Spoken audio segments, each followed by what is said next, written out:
नमस्कार, आपण पाहता स्टार वन महाराष्ट्र न्यूज, जनसामान्यांचे निर्भीड व्यासपीठ। आजच आपल्या चॅनलला लाईक करा, सबस्क्राईब करा, शेअर करा। भारतीय शेती नवतंत्रज्ञानामुळे कात टाकून पाहतीये। त्याच अनुषंगाने शेती क्षेत्रात नाविन्यपूर्ण प्रयोग केले जात आहे।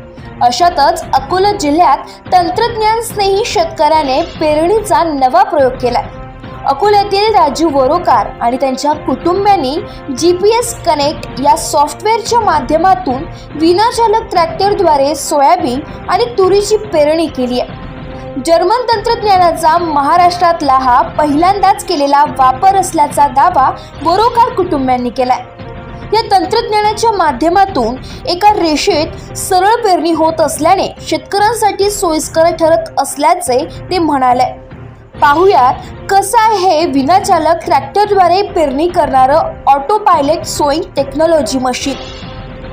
कधी काही पेरणी म्हटलं की मोठी लगबग असायची। बैल, तिफण मागे पेरणीसाठी लागणारी माणसं आणि आणखी खूप मोठा लवाजमा।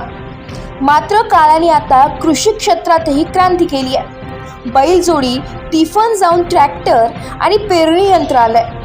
परंतु तंत्रज्ञानातील प्रगतीनंतरही ट्रॅक्टर चालवायला चालक हा लागत होता। मात्र आता तंत्रज्ञान याही टप्प्याच्या पुढे गेलंय आणि आता विनाचालक ट्रॅक्टरच शेतात काम करू लागले। या तंत्रज्ञानाच्या युगात स्टेअरिंगचे आपोआप फिरणे हे कदाचित कोणती जादू वाटेल, मात्र हे शक्य झालंय ते ऑटो पायलट सोईंग टेक्नॉलॉजीमुळे। अकोल्यातील वरोकार या शेतकरी कुटुंबानं आपल्या शेतात हा प्रयोग केलाय।